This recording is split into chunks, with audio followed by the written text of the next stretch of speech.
하나님 말씀 봅니다. 사도행전 27장입니다. 구약성경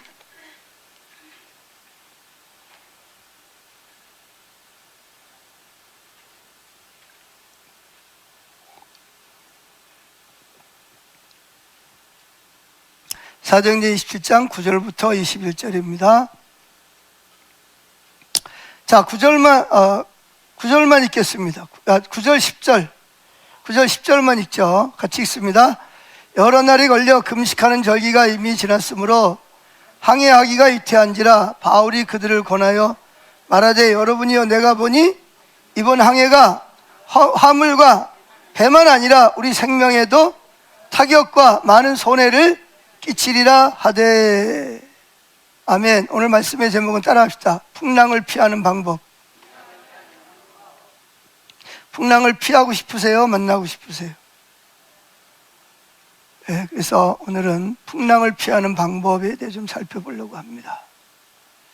우리 예수를 믿으면서도 정말 신앙이 참 뛰어나고 신실함에도 불구하고 풍랑을 피해가지 못하고 풍랑을 만나서 파손하는, 난파하는 사람들이 많이 있는 것을 볼 수가 있습니다. 자, 그러면 우리가 어떻게 이 풍랑을, 안 만나도 되는 풍랑을 만나게 되는가 좀 살펴보려고 하는데, 자, 거기 보면 디모데전서 1장 18절 말씀 같이 한번 읽어볼까요? 내 아들 디모데야, 예전에 그대에 관해 내게 줬던 예언에 따라 내가 지금 그대에게 이 명령을 내립니다. 그대는 그 예언에 따라 선한 싸움을 싸우고 굳센 믿음과 선한 양심을 간직하십시오. 어떤 사람들은 그 양심을 버렸고 그 믿음을 깨트려 버리고 말았습니다. 깨트려 버렸다는 말은 이제 난파당했다는 거죠. 배가 끝까지 잘 가야 되는데 가다가 풍랑을 만나가지고 깨지고 완전히 바닷속에다 들어갔다는 이야기입니다. 자, 그러면 어떻게 해야 우리가 이런 풍랑을 만나지 않고 우리가 난파를 당하지 않을 수 있느냐? 그래서 네 가지에 대해서 좀 살펴보려고 하는데, 우선 오늘 읽은 말씀을 보면 바울이 지금 안디옥 교회에서 선교사로 파송을 받았어요. 그래가지고 제일 먼저 간 것이 바보라는 섬이고, 또 그 다음에 소아시아 지역으로 다니면서 복음을 전했습니다.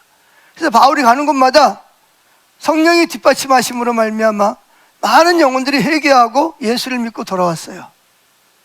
그래서 교회들이 세워지고 여기저기서 많은 교회들이 세워졌습니다. 그래 이제 바울이 선교 여행을 마치고 다시 예루살렘으로 와서 보니까 이 예루살렘 지역에 흉년이 들어가지고 교회가 굉장히 어려움을 많이 겪고 있는 거예요. 특별히 예수 믿는 사람들이 이제 그때 당시에는 뭐 예수를 믿으면 직장에서 쫓겨나고 사업도 안 되고 또 뭐 공동체에서 쫓겨나야 되고 그런 어려움이 많았거든요. 그래서 성령의 인도를 따라서 자기를 통해서 세워진 교회들에게 편지를 쓰죠. 고린도전서에도 보면 나오죠. 여러분이 이 예루살렘 교회를 통해서 어떻게 했든 복음을 받지 않았냐? 그러니까 영적인 도움을 받았으니까 지금 예루살렘 교회가 재정적으로 어려우니까 여러분들이 헌금을 해서 이 예루살렘 교회에 있는 성도들을 좀 도우면 좋겠다. 그래서 편지를 썼어요. 그래서 이 바울을 통해서 세워진 많은 교회들이 힘껏 헌금을 했습니다. 그러니까 적은 헌금이 아니겠죠. 여러 교회가 헌금한 거니까. 그래가지고 그 헌금을 가지고 이제 어디로 옵니까? 예루살렘으로 이제 올라옵니다. 그 올라오는 건 좋았는데 올라오는 도중에 무슨 일이 있었어요? 예루살렘 올라가지 마라. 올라가면 무슨 일 당한다? 당신이 결박을 당하고 감옥에 갇히고 죽을 수도 있다. 근데 사도 바울은 이미 성령을 통해서 알고 있었어요. 그런 일이 일어날 것을. 그런데 왜 올라가냐? 막 울면서 올라가지 말라 그래요. 그러니까 바울이 막 좀 신경질적으로 말합니다. 나는 거기 가서 그런 일 당할 거 나도 알고 있다. 내가 거기 가면 나를 미워하고 내가 율법을 지키지 않고 율법으로 말미암아 구원받는 게 아니고 예수를 믿음으로 말미암아 구원받는다라고 가르치는 것을 싫어하고 실토하고 미워하는 유대인들이 있다는 것도 알고 있다.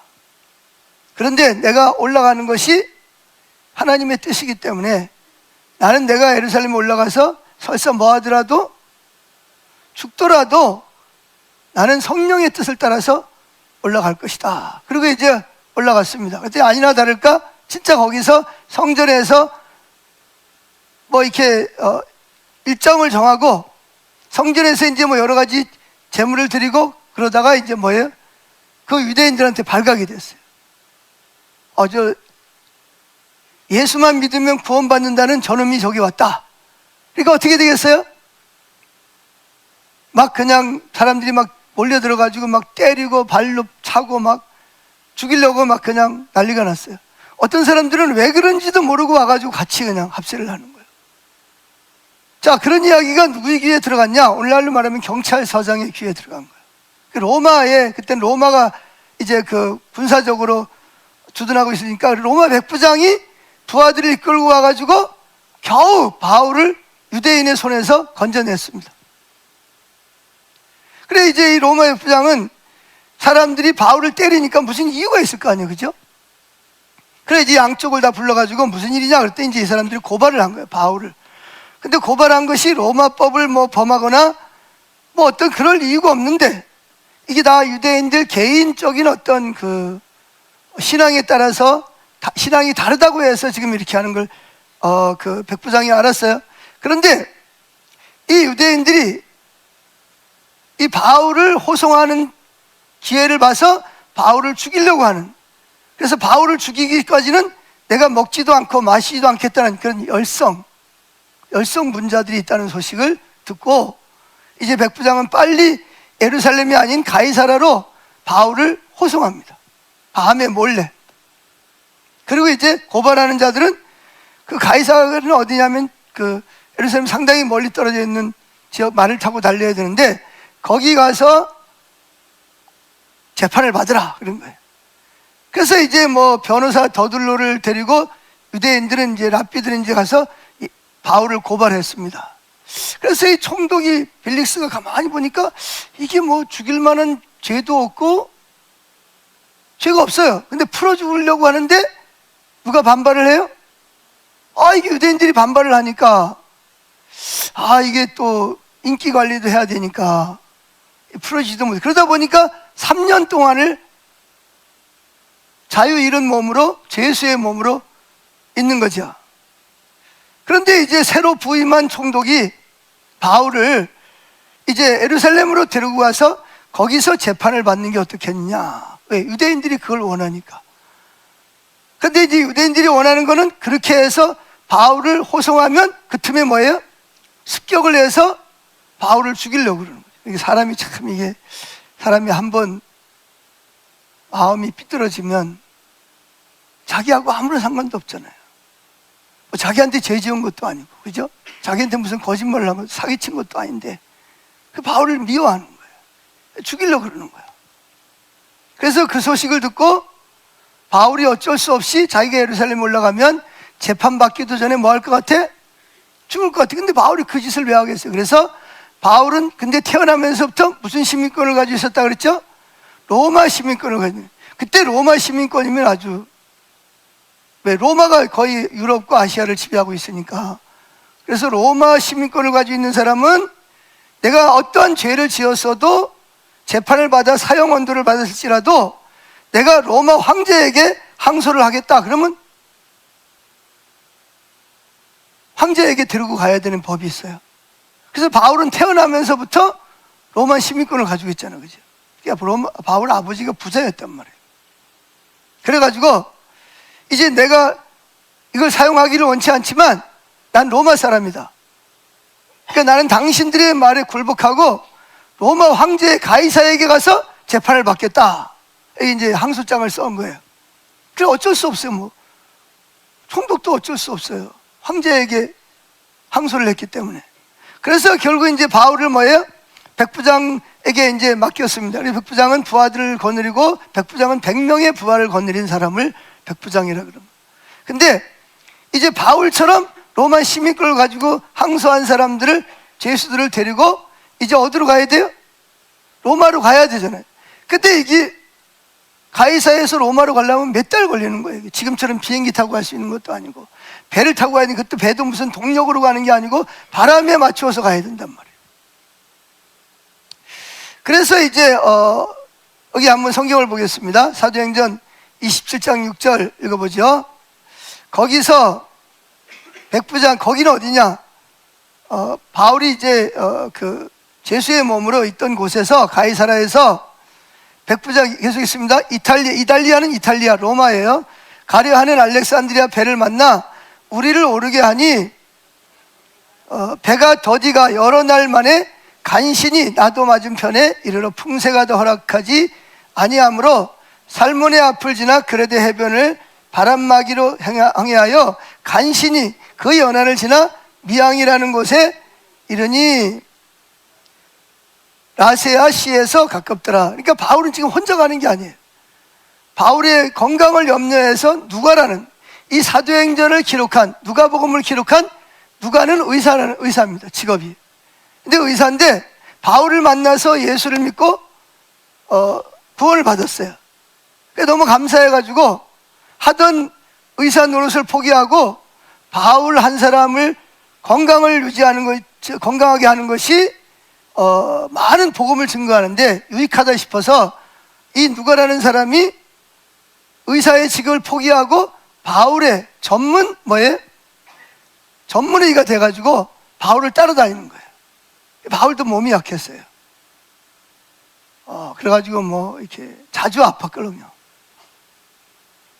그래서 이 누가 입장에서는 하나님이 나를, 이 바울을 건강을 돌보는 일에 나를 부르신 것을 느끼고, 이제 이 누가는 항상 바울을 따라다니면서 바울의 그 심부름도 해주고 옆에서 같이 친구도 해주고 또 도와주고 물질로도 도와주고, 특별히 몸이 아플 때마다 바울이 누가가 바울을 도와주는 그런 정말 좋은 신실한 사람이에요. 근데 그게 나중에 누가복음을 쓰기도 하고 사도행전을 기록하기도 하는 정말 하나님께 귀하게 쓰임받는 일꾼이 되었어요. 자, 어떻게 됐든 여기서 백부장 율리오라는 백부장입니다. 그래서 이제 그 여러 제수들하고 이제 알렉산드리아를 가는 일에 배를 만나서 거기 탔어요. 탔는데 타자마자 이 배가 풍랑을 만나가지고 로마로 가는데 어려움을 겪는 거예요. 그런데 어떻게 겨우 잘 피해서 미항이라는 곳까지 왔어요. 근데 이제 지금이 시기적으로 볼 때 금식하는 절기고 겨울이란 말이에요. 겨울에는 뭐냐? 그 앞바다에 풍랑이 많이 일어요. 그러니까 원래는 여기서 이 미항에서 겨울을 하고 봄이 되면 따뜻하면 바람이 좀 잦아들면 그때 가서 이제 배를 운행을 해야 되는데, 근데 이 백부장도 빨리 로마로 가고 싶고 선주도 빨리 운행을 해야 뭐가 나와요? 돈이 나올 거 아니에요. 그리고 또 선장이나 선원들은 이 미항이라는 항구는 좁아요. 답답하고 유락시설도 별로 없어. 그러니까 어떻게 하고 싶어요? 여기를 떠나서 다음에 행선지인 베닉스라고 하는, 거기는 여러분도 아시는 베닉스의 상인 책 읽어보셨어요? 저는 그거 읽어봤는데 그 책에 나오는 걸 보면 굉장히 항구가 번화하고 유흥가가 많고 그런 도시거든요. 상인들이 많아서. 그래서 거기 가서 겨울을 하면 좋겠다. 각자 마음이 달라요. 자, 그런데 바울이 기도를 하니까 지금 출항을 하면 안 돼. 안 되는 정도가 아니고 뭐예요? 큰 풍랑을 만나서 배에 있는 그 비싼 짐들도 다 버려야 되고 심지어 자기들 목숨까지도 위태한 거를 하나님께서 계시해 주셨어요. 그래서 뭐라 그래요?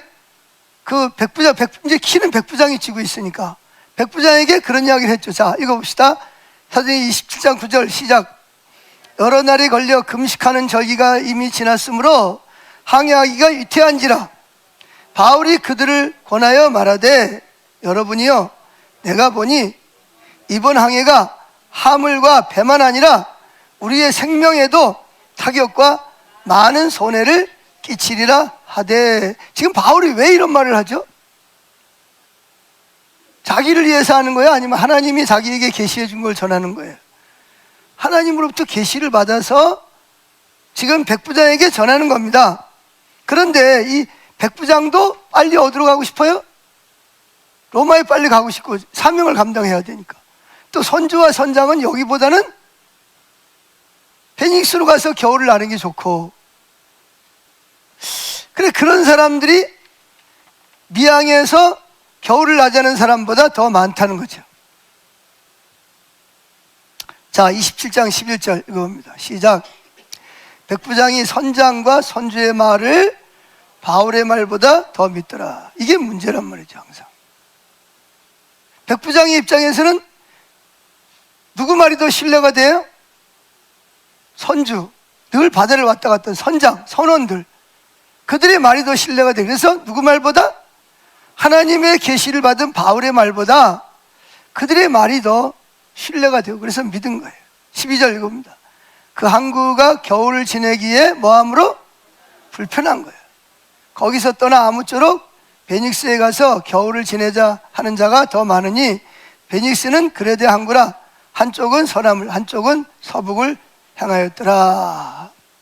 자, 그래서 이제 처음에는 그래서 이 백부장이 어떻게 했어요? 바울의 말을 무시하고 선장과 선주의 말을 듣고 어떻게 했어요? 출항을 한 거예요. 근데 우리도 그러잖아, 그죠? 하나님 하지 말라는 짓 해도 어떤 데는 뭐 할 때가 있어요? 잘 될 때가 있잖아요, 그죠? 형통해 막. 그러면 어떻게 의기양양해. 그래가지고 막 뭐예요? 신나가지고 하는데 무슨 일이 생겼어요? 하나님 말씀은 분명하거든요. 순풍을 달고 막 신나게 막 가면서 막 그랬을 것 같아. 야, 저 바울이 뭘 안다고 저거. 우리는 다 경험을 하고 우리는 지금 여기 있는 것보다 빨리 여기 빠져나가고 싶은데. 그래가지고 이제 배를 출항시키고 처음에 막 순풍을 단듯이 막 쫙 빠져나갑니다. 바람이 막 상대방으로 불어서 배가 막 미끄러져 쫙 갑니다. 야, 이제 빨리 가는가 보다. 기대가 불었는데 어느 정도 가니까 연걸 갑자기 시커먼 구름대가 몰려오더니 뭐가 몰려와요? 큰 광풍이 불어온 거예요. 그래가지고 나중에는 그냥 어떻게 손 쓸 수가 없어. 인간의 방법을 어떻게 그냥 쫓겨가는 거예요. 바람이 부는 대로 풍랑이 있는 대로 그냥 갈 수밖에 없어요. 그래가지고 어떻게 배에 실었던 모든 짐들, 그 비싼 짐들 다 그냥 바다에다가 던져버리고, 사람이 생명이 살아야 되니까. 그리고 나중에는 뭐냐, 기구까지도, 배에 필요한 기구까지도 다 자기들 손으로 버리는. 그러고서도 뭐 어떻게 할 방법이 없어요. 그냥 바람이 부는 대로 갈 수밖에 없어요. 아마 여러분 중에도 그럴 사람도 있을 거예요. 뭐 이래도 안 되고 저래도 안 되고 그냥 바람이 부는 대로 갈 수밖에 없는 그런 경험을 한 분들도 있을 겁니다. 자, 그래서 결국은 뭐냐? 결국은 풍랑을 만나서 어떻게 재산도 잃어버리고 건강도 잃어버리고 관계도 깨지고, 자기만 풍랑을 만난 게 아니라 자기 주변에 있는 모든 사람들이 풍랑을 만나서 풍지박산되는 경우가 있어요. 그런데 그런 거는 얼마든지 피할 수 있는데도 불구하고 풍랑을 만나는 사람들이 있단 말이에요. 자, 읽어보죠. 사도행전 27장 13절 시작. 남풍이 순하게 불매 그들이 뜻을 이룬 줄 알고. 무슨 뜻? 베닉스까지 잘 가 있구나 그런 줄 알고 닷을 감아 그레데 해변을 끼고 행하더니 14절 얼마 안 돼요. 섬 가운데로부터 유라굴로라는 광풍을 크게 일어나니 배가 밀려 바람에 맞추어 갈 수 없어 가는 대로 두고 쫓겨가다가 가우디라는 작은 섬 아래로 지나 간신히 거리를 잡아 끌어올리고 줄을 가지고 선체를 둘러 자기가 할 수 있는 일은 다 하는 거예요. 이것도 해보고 저것도 해보고. 하여튼 수단 방법을 다 동원하는 거예요. 근데 어떻게 해요? 안 되죠. 스르디에 걸릴까 두려워의 연장을 내리고 그냥 쫓겨가더니 이제 뭐 어떻게 할 방법이 없다. 자기 할 거 다 했어. 하여튼 안 돼.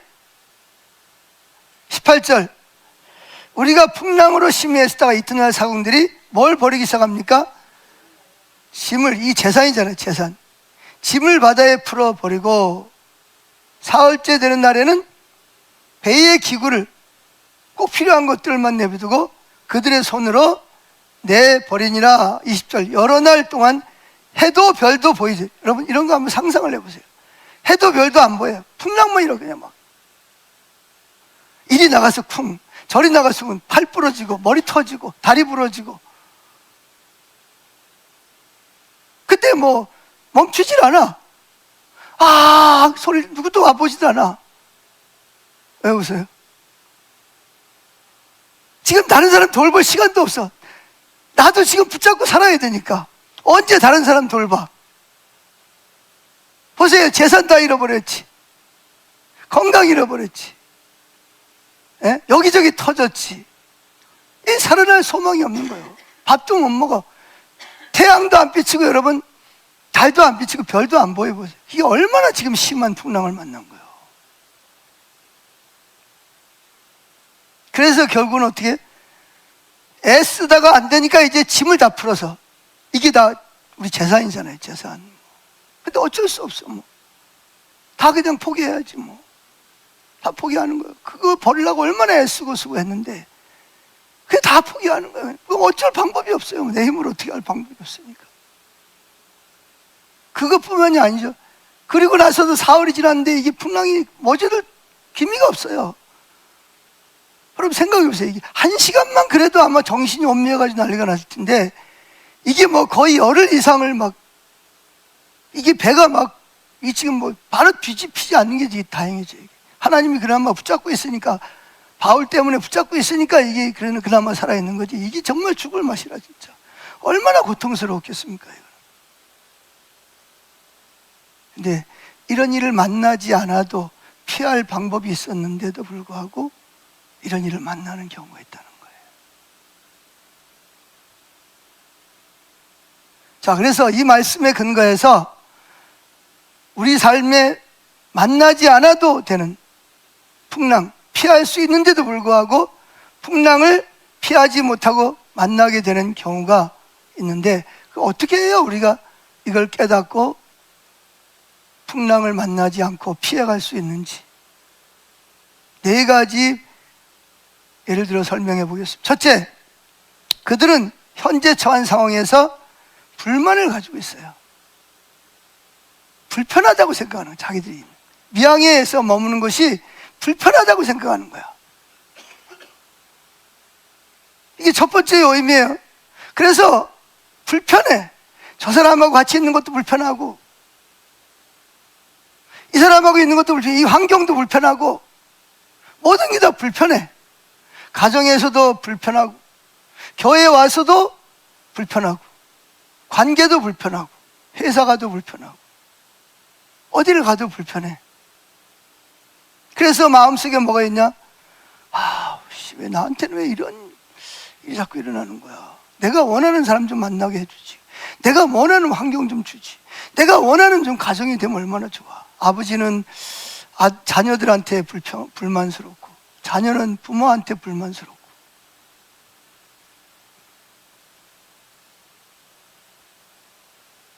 그래서 뭔가 변화를 가져오기를 원해. 자, 선장과 선원들은 이 미양에서 겨울을 나기에는 좀 불만스러워. 그래서 그들은 좀 넓고 화려하고 상인들이 많이 모이고 정보가 많은 일학시설이 있는 좀 그런 데 가서 좀 겨울을 나고 싶은 거예요.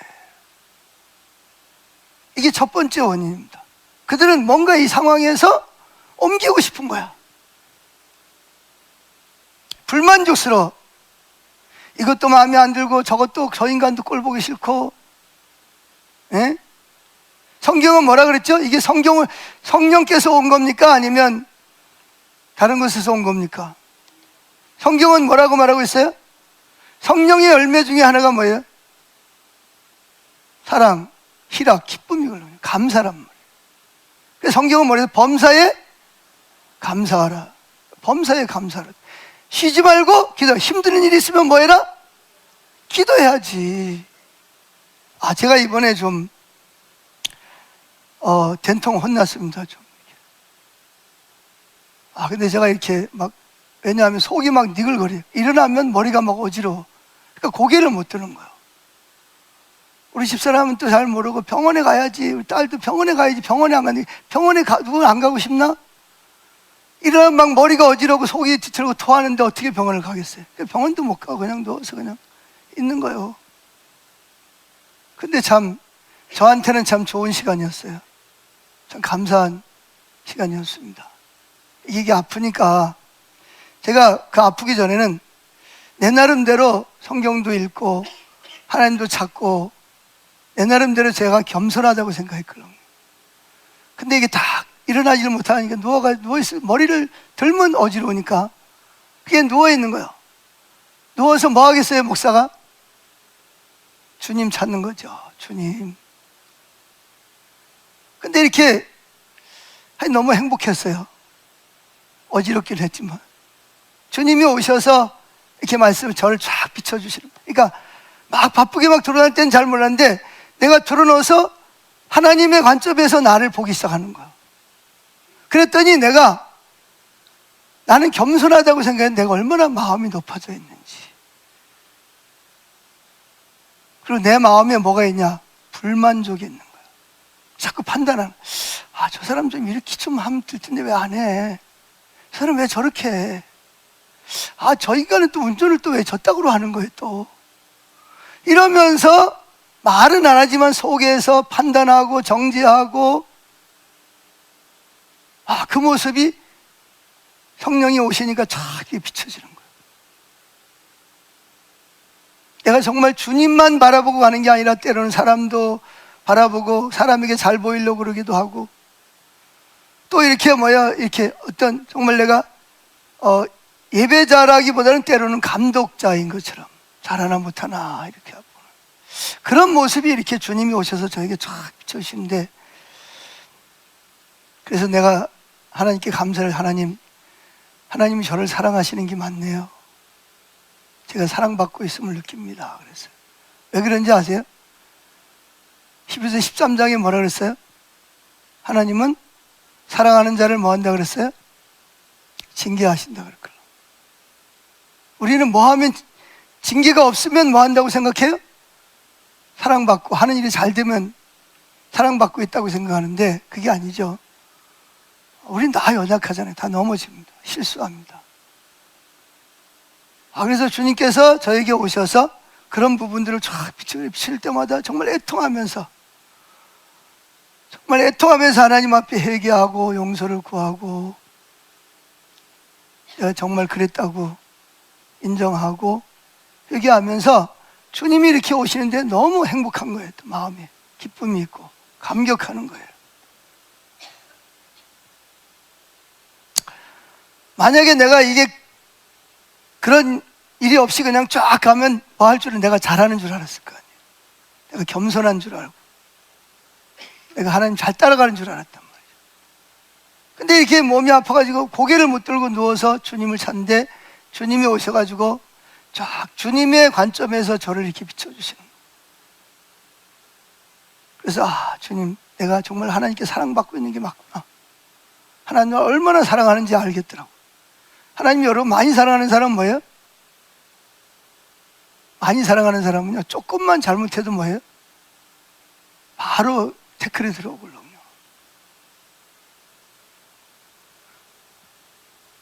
자, 그래서 제가 깨달았습니다. 내 마음에 이런 마음이 있었구나. 첫째는 뭐 하다고요? 불만족. 그래서 뭔가 여기서 뭐 하려고 하는? 어디 가면 좀 낫겠지. 이 사람만 좀 아니면 좀 다른 사람 만나면 좋을 것 같아. 회개하세요. 감사하세요. 자, 옆에 있는 분, 내 옆에 앉아주셔서 감사합니다.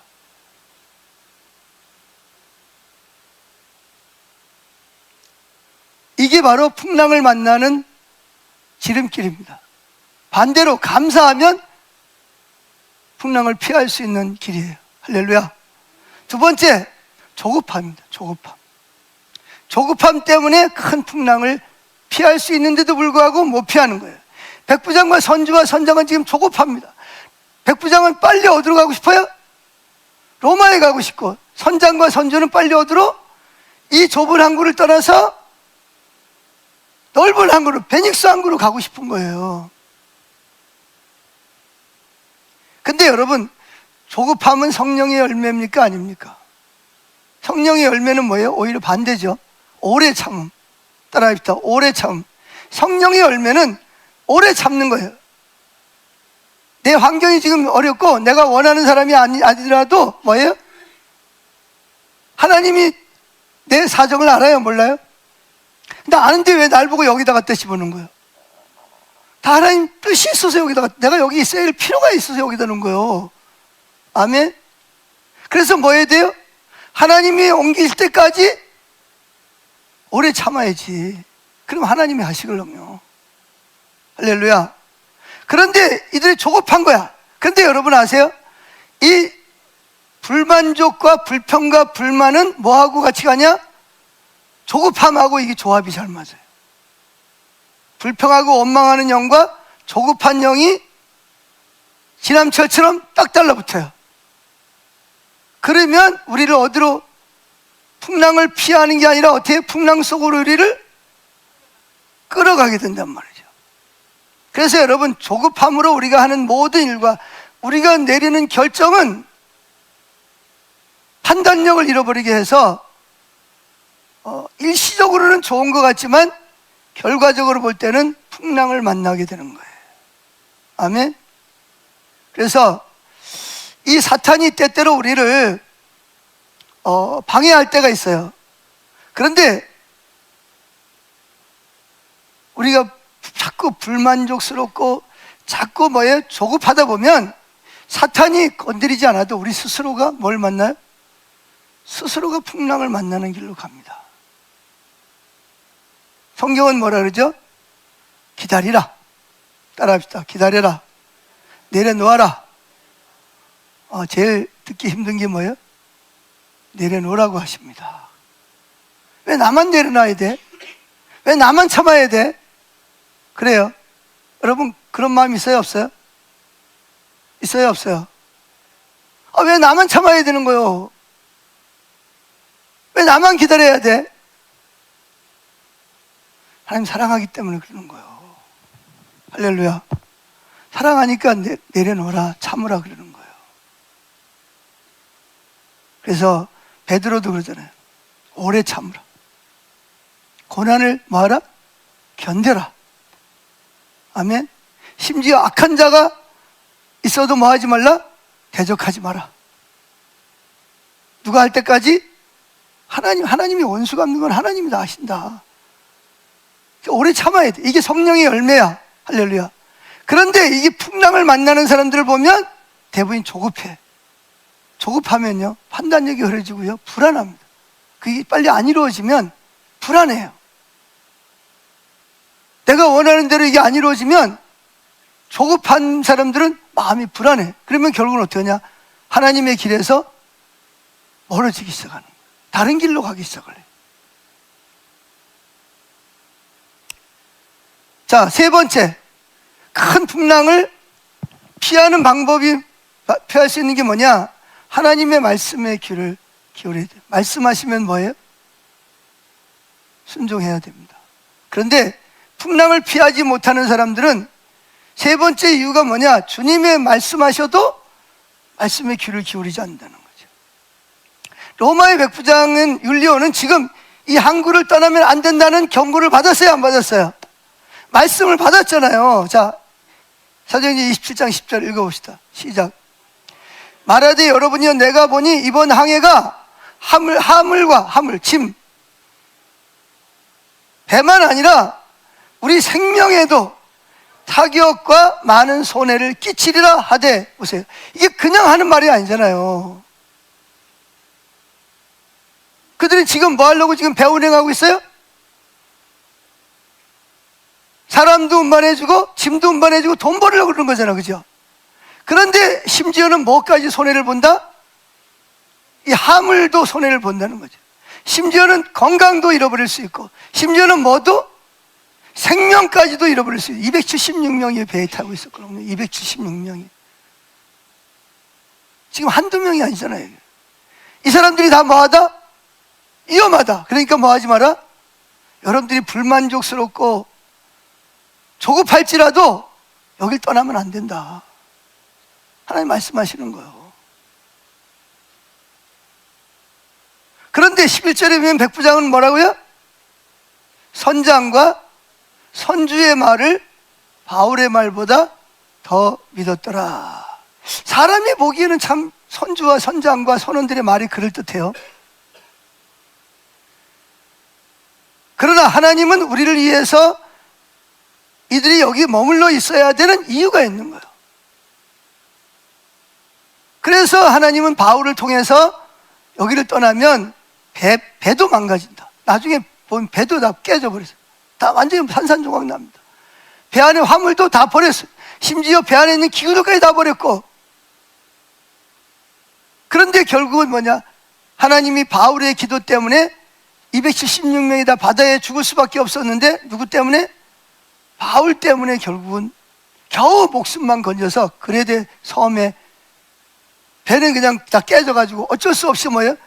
판적대기 따고 결국은 섬에 빠져나가는, 몸만 겨우 빠져나가. 죽지 않은 것만 해도 다행이에요. 거기 다리 부러진 사람, 머리 부러진 사람, 팔 부러진 사람 뭐 엄청난 피해를 입고 겨우 목숨만 건지고, 그것도 다 죽을 수도 있었을 텐데 겨우 목숨만 건지는 그런 일이 일어났다는 거예요. 자, 우리도 그렇잖아요. 하나님으로부터 어떤 말씀을 받았어요.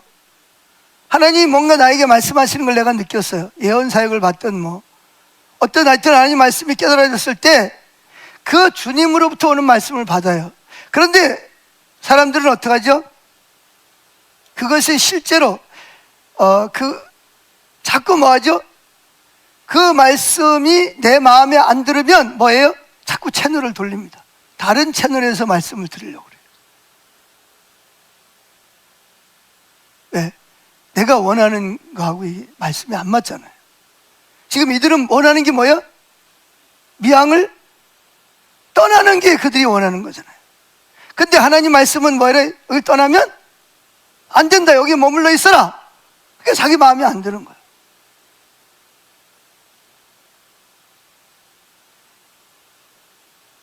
그래서 어떤 사람들은 그래요. 뭐 이렇게 예언을 통해서 하나님이 내려놓으라고 하십니다. 그러면 이제 뭐예요? 마음에 안 들어. 나는 지금 뭔가 이렇게 액션을 취하고 싶은데, 다른 데로 옮겨가고 싶은데, 하나님이 내려놓고 잠잠히 하나님 찾으라 그러면 마음에 안 들어. 또 다른 사람한테가 또 기도받습니다. 기도해 주세요. 또 동일한 말씀이 나왔어. 그러면 또 뭐예요? 또 다른 사람 찾아가. 그것도 뭐예요? 좋은 이야기 해줄 사람 자기 마음에 드는 사람, 말을 해줄 사람을 찾아다니는 거예요. 그러면서 뭐라 그러냐 하면, 분별해보라 그랬다고. 두세 사람이 분별해보라 그랬다고. 그래서 저도 그런 소리를 좀 한 적이 있어요. 근데 릭 조이너 목사님이 이걸 아주 강하게 비판을 하더라고요. 어디 성경에 두세 사람을 한테 분별하라 그랬냐? 교회를 대적하는 사람, 죄를 지은 사람이 있거든. 내가 가서 말을 했는데도 불구하고 말을 안 들으면 두세 사람을 데려가서 말을 하라 그랬지, 언제 내가 말한 거를 두세 사람을 불러다가 분별하라 그랬냐? 막 릭 조이너 목사님 막 강하게 막 이야기를 하더라고요.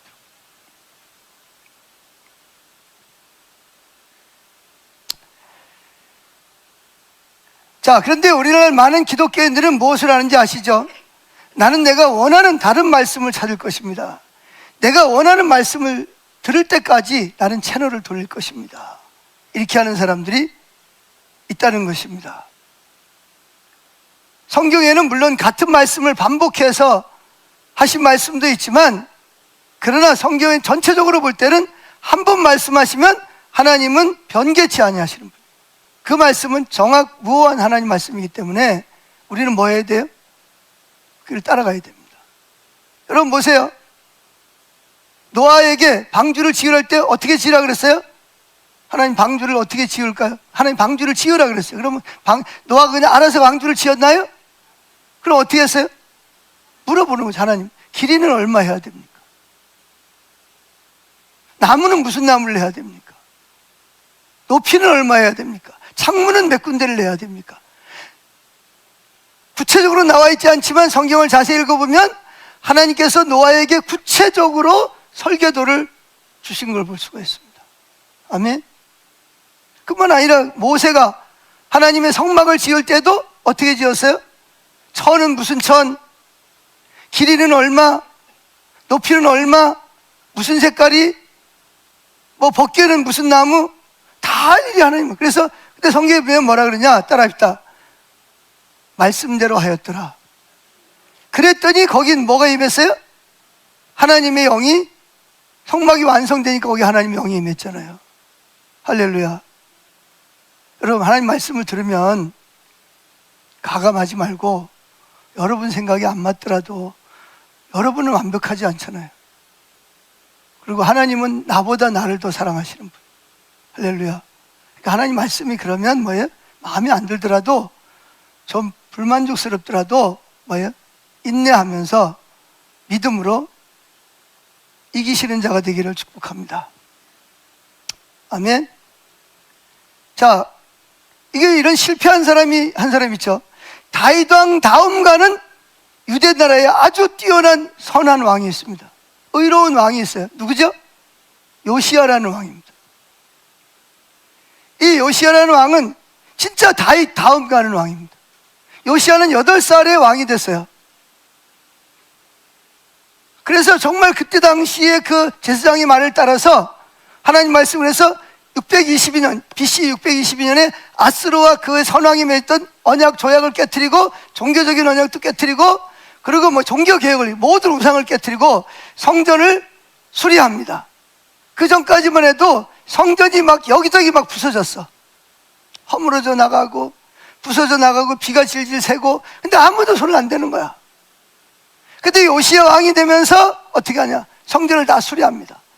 퇴락한 것을 다 수리하고 자세히 다 살펴가지고 석수를 보내고 뭐 목수를 보내가지고 이제 그 성전을 그래서 돈이 없으니까 뭐예요? 성전에 들어오는 사람마다 성전 그 뭐예요? 수리를 위해서 헌금을 하게 합니다. 돈을 자발적으로 넣게 합니다. 그래서 그 돈을 가지고 교회를 그 성전을 수리하는 거예요. 성전을 수리하다가 뭘 발견하죠?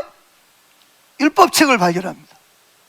그래가지고 그 율법책을 선지자가 있는데 이 요시야 왕이 옷을 찢으면서 그 말씀 앞에 말씀이 그러니까 그 앞에 무릎을 꿇고 백성들로 인해서 해결을 거기까지는 참 좋았어. 그런데 이 왕이 애굽 왕이 이제 그 다른 왕을 통해서 이제 전쟁을 벌입니다. 그런데 거기에 이 요시야 왕이 참전했다가 어떻게 되죠? 젊은 나이에 화살에 맞아서 목숨을 잃습니다. 그렇게 의로웠던, 기도도 많이 하죠. 성경도 많이 읽죠. 정직하죠. 신실하죠. 정말 위대한 왕이었거든요. 읽어봅니다. 역대하 35장 19절부터 24절까지 시작. 요시야가 왕위에 있은 지 18째 해에 이 유월절을 지켰더라. 이 모든 일 후에 요시야가 성전을 정돈하기를 마친 후에 애굽 왕 누구가 유브라데 강가에 갈그미스를 치러 올라왔으므로 요시야가 나가서 방비하였더니 누구가 요시야에게 사신을 보내어 이르되, 잘 읽어보세요. 유다 왕이여, 내가 그대와 무슨 관계가 있느냐? 내가 오늘 그대를 치려는 것이 아니요 나와 더불어 싸우는 족속을 치려는 것이라. 하나님이 누구가 왜 지금 전쟁을 일으킨 거예요? 하나님이 나에게 명령하사 속히 하라 하셨은즉 하나님이 나와 함께 계시니 그대는 하나님을 거스르지 말라. 그대를 멸하실까? 굉장히 무서운 경고잖아요. 그죠? 지금 애굽왕 누구가 갈비스를 치는 목적이 뭐라고요? 이게 하나님께로부터 온 거란 말이에요. 그래서 이 이방인, 하나님을 믿지 않는 이방인 애굽왕도 하나님의 말씀, 아마 선지자가 통해서 말씀을 들었겠죠.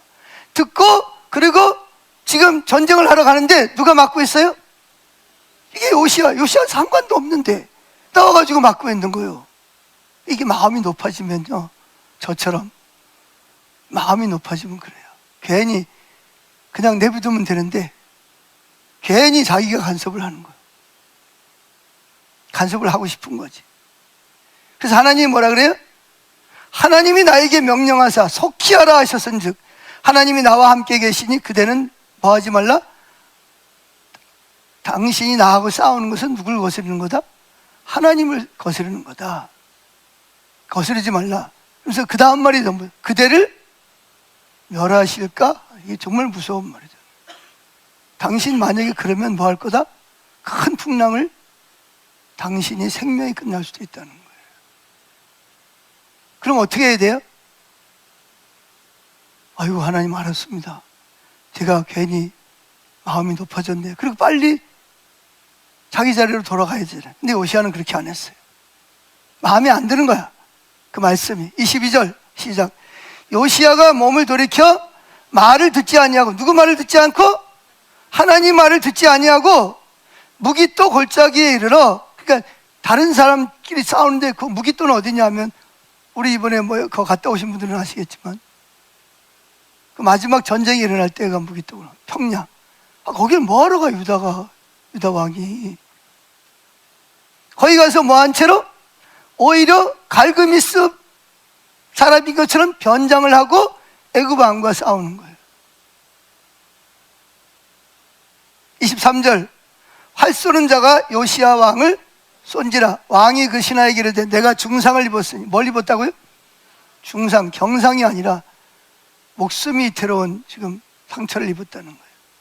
나를 도와 나가게 하라. 그 부하들이 그를 병거에서 내리게 하고 그의 버금 병거에 태워 예루살렘에 이른 후에 그가 뭐 했어요? 결국은 죽었어요. 그래서 많은 유다 백성들이 슬퍼합니다. 왜 슬퍼하죠?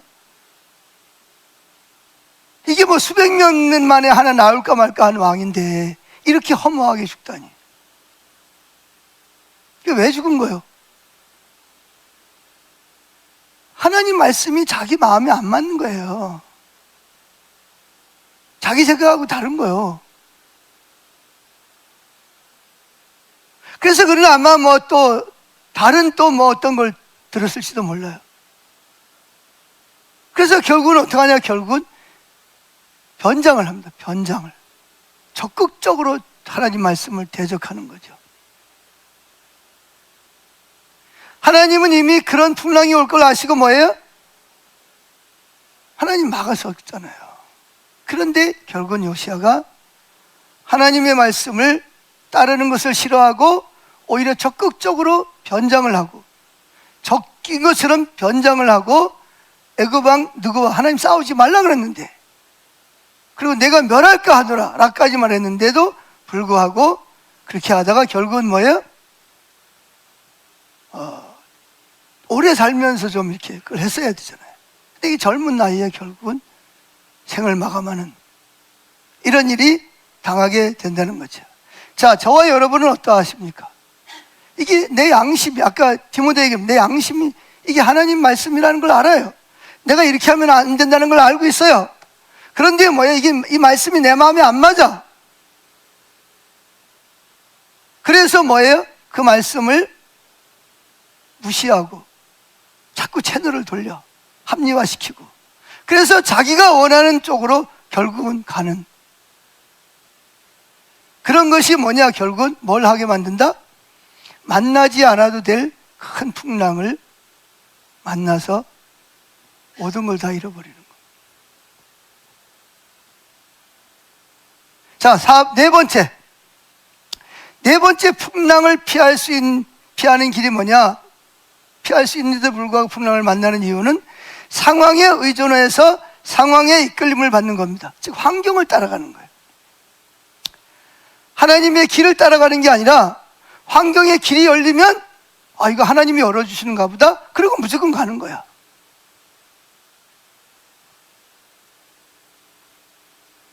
자, 이제 여기 보면 그들이 바울의 경고를 무시하고 출항을 했어요. 처음에 잘 됐어요, 안 됐어요? 잘 됐어요. 자, 읽어봅시다. 사도행전 27장 13절 시작. 남풍이 순하게 불매 그들이 뜻을 이룬 줄 알고, 무슨 뜻? 여기를 벗어나는 길, 내가 원하는 곳으로 가는 길. 야, 이제 뭐 됐다. 아, 이제 뭐 길이 열리는가 보다. 그래서 좋아했는데, 그래서 교회 안에서도 그러죠. 인기 있는 가르침이 뭐예요? 하나님이 여러분을 뭐 할 거다? 우리 지금 복을 받을 수 있는 자리에 있지 않아요? 근데 자꾸 뭘 외쳐요? 회개하라 그러면 기분 나빠하니까 잘 될 거라고, 축복을 받을 거라고, 이런 쪽으로 자꾸 이야기를. 그리고 처음에는 뭐가 되는 것 같아요? 그 말대로 잘 되는 것 같아. 근데 결국은 어떻게 돼요? 큰 풍랑으로 이끌어들이는 지름길이 된다는 거죠. 여러분, 하나님은요, 모든 일을 그렇게 너무 빨리빨리 하지 않아요. 모든 일이 너무 쉽게 빨리 일어나면 그거는요, 좀 잘 살펴봐야 돼요. 특별히 내가 그것을 받을 준비가 안 됐는데 나한테 막 길이 열리고 승진 기회가 오고 막 그냥 여기저기 막 좋은 일이 생긴다. 그거 지금은 당장은 좋은 것 같지만 잘 분별을 해야 됩니다. 여러분, 에녹을 보세요. 에녹은 몇 년 동안? 300년 동안 하나님과 동행을 했습니다. 그러다가 어떻게? 육신이 살아있는 채로 하늘로 옮겨갔습니다. 두 번째, 노아의 가족을 보세요. 하나님께서 뭐예요? 내가 이 세상에 죄가 너무 간영해가지고 뭐 하겠다? 물로 심판할 거야. 그러니까 그러나 내가 너희들은 내게 은혜를 입어서 뭘 해라? 방주를 만들어라. 그러고 나서 바로 홍수가 왔나요? 아니에요. 몇 년을 기다렸어요? 이게 외경에 보면 120년 동안 하나님이 말씀하신 대로 방주를 만들었다 그래요. 오랜 세월 동안 기다렸어요. 물론 그때는 뭐 수백 살을 살았으니까 정말 오래도록 기다렸어요. 힘들었겠죠. 그런데 결국은 뭐예요? 하나님이 방주를 다 짓고 모든 것들을 다 방주 안으로 들인 다음에 방주문을 닫은 다음에 비가 오기 시작을 하는 거죠. 그래서 결국은 방주에 들어간 8식구만 구원을 받아서 모든 인류와 모든 동물이 다 죽었습니다. 그리고 그 방주에 탄 사람들을 통해서 두 번째 시조가 되는 거죠. 모세를 보세요. 모세가 태어날 때는 어떤 시기죠? 남자 아들이 태어나면 다 죽여야 되는 거예요. 그때는 딸만 환영을 받는 거예요. 그런데 그 시기에 태어난 거예요. 그래가지고 어쩔 수 없이 모세도 물에다가 띄웠는데 공주가 물에 빠져 우는 그를 불쌍히 여겨가지고 데려다가 자기 아들을 삼았어요. 왕자를 삼았죠. 40년 동안 왕궁에 자랐어요. 여러분, 근데요, 하나님이 바울에게 왕궁에서 자라게 한 이유가 뭐였죠? 자, 이유가 있습니다. 잘 되게 하면, 고난이 오면 고난이 오는 대로, 형통하면 형통한, 다 하나님 목적이 있어요. 그게 뭐냐? 나중에 모세가 이스라엘 백성들을 건져내기 위해서 바로 왕을 상대할 때 애굽의 법도를 알아야 되고 문화를 알아야 되고 언어를 알아야 되잖아요. 그래서 미리 거기서 준비를 시킨 거예요. 그랬다가 뭐예요? 다시 광야로 가가지고 40년 동안 뭐 했어요? 또 40년 동안 그 처갓집의 양을 키웁니다. 모세는 내가 왜 하루아침에 왕자가 여기 와가지고 이렇게 처가살이 하면서 양을 지켜야 되는지 몰랐어요. 근데 하나님은 다 목적이 있고 계획이 있는 거예요. 뭐 하려고? 이스라엘 백성을 애굽 왕에게서 건져내가지고 40년 동안 광야를 지나가야 되는데, 만약에 모세가 왕자로 있을 때 데려가라 그러면 데려가겠어요? 못 데려가겠어요? 아마 중간에 다 멸망시켜버리고 말았을 겁니다. 그때 이 모세는 광야에 40년 동안 지나면서 어디다가 텐트를 쳐야 되고 어디에 물이 있고 날씨는 어떻고 이거를 40년 동안 익힌 거예요. 아멘. 여러분, 하나님은 누굴 쓰냐? 준비된 사람을 씁니다. 준비되지 않은 사람을 쓰면 그 사람에게는 그게 복이 아니라 독이 될 수가 있어요. 그래서 하나님 미리 그걸 위해서 준비시킨 거예요. 그만이니까 다윗을 보세요. 다윗은 어렸을 때 왕으로, 이스라엘의 왕으로 기름 부음을 받았어요. 근데 그는 왕관은 주어졌지만 여전히 생활은 전혀 안 났어요. 뭐 했냐? 아버지의 한 19마리밖에 안 되는 양을 치는 양치기였어요. 아니, 내가 지금 왕인데 기름 부음 받았는데. 아니요, 지금. 그때 여전히 내 환경은 뭐예요? 몇 마리 안 되는 아버지 양을 키워요. 그게 내 양도 아니야, 아버지 양이야. 그래서 사자가 와가지고 양을 물어가면 어떻게 돼요? 이게 아버지 양이니까 싸워야 됩니다. 사자랑 싸워서 입에서 아가리를 찢고 양을 빼앗아 와야 돼요. 곰이 와가지고 만약에 양을 빼앗아 가면 곰하고 싸워서 뭐예요? 양을 지켜야 되는 거예요. 그러니까 여기서 다윗은요, 여러분, 그때 당시에는 양을 수백 마리, 많게는 수천 마리씩 쳤거든요. 근데 자기는 한 19마리밖에 안 돼. 그래서 에이구, 이까짓 거 뭐, 다윗은 그렇게 안 했어요. 그것도 소중하게 여기고 그 일을 잘 감당한 거예요. 아멘. 성경에 이런 말 있잖아요. 따라합시다. 작은 일에 충성하는 자에게 큰 일을 맡긴다.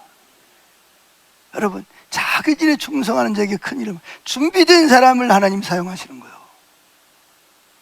돈도요, 아무한테나 주는 게 아니에요. 만약에 돈을 관리를 잘못하는 데 주면 뭐예요? 돈 때문에 하나님 떠나고 방탕하고 풍랑을 만나는 거예요. 준비된 사람에게 돈을 줘야 돈이 가치가 있는 거예요. 그렇지 않습니까? 명예도 마찬가지고. 자, 어떻게든 다윗은 몇 마리 안 되는 양을 치는 것부터 시작을 해서, 그래서 사자와 싸우고 골리앗과 싸우면서 나중에 곰하고 싸우면서 골리앗 장군하고 싸울 때도 뭐예요? 물맷돌로 싸워서 이길 수가 있었잖아요. 그런데 이제 다윗이 갑자기 막 급상승합니다. 신분이 막 상승돼요. 천한 양치기에서 뭐가 되죠? 장군이 되고, 장군에서 뭐가 되죠? 왕의 사이가, 왕족이 됩니다. 야, 이거 뭐 잘 되는가 보다 막 그런데 너무 잘 되니까 사울 왕이 시기가 나가지고 다윗을 죽이려고 누명을 써가지고 졸지에 그냥 왕족이 뭐가 됐어요? 범죄자가 돼가지고 쫓겨다니는 거예요. 그런데 여기에서 보면 다윗은 자기가 왕으로 기름 부음 받았잖아요. 그죠? 하나님이 나를 왕으로 세웠어요. 그럼 뭐 해야 돼요? 이 지금 환경이 만족스러워요? 불만족스러워요? 그러니까 누구를 죽여야 돼? 사울을 죽이고 자기가 왕이 될 수 있어요. 근데 하나님은요, 오히려 하나님이 다윗에게 사울 왕을 죽일 수 있는 기회를 2번씩이나 줬어요. 그때 만약에 다윗이 불만족스럽고 불평을 하고 조급했더라면 어떻게 했을까요? 사울 죽였을 거예요. 그리고 왕이 됐겠죠. 근데 다윗도 오래 못 가서 물러나야 될 것이에요. 다윗은 그렇게 안 했어요. 환경도 불만족스럽고 억울하고 힘들지만, 그리고 하나님, 난 분명히 내가 왕인데 내가 이러고 다녀야 되나 조급함도 있었지만 그것들을 계속 누른 거예요. 내려놓은 거예요. 그리고 주님만 바라보는 거죠. 주님이 나의 왕이십니다. 주님 한 분만으로 만족합니다. 주님이 하실 때까지 저는 인내하겠습니다. 이게 내려놓은 거예요. 그러니까 결국은 누가 사울을 죽여요? 하나님이 블레셋 군대에서 전쟁터에서 왕이 될 왕자들까지도 다 죽여버리는 거죠. 같이 죽잖아요. 그러니까 자기는 가만히 있는데 누가? 유대 사람들이 와가지고 다윗을 데려다가 왕을 삼는 거예요. 할렐루야. 그럴 때까지 참고 인내하시기를 축복합니다. 내가 막 조급해가지고 불만족해가지고 나 이거 떠나야 돼, 내가 어떻게 해야 돼, 그렇게 안 해도 하나님이 다 여러분을 위해서 계획하고 계세요. 좋은 것들을 준비하고 계신다고요. 할렐루야.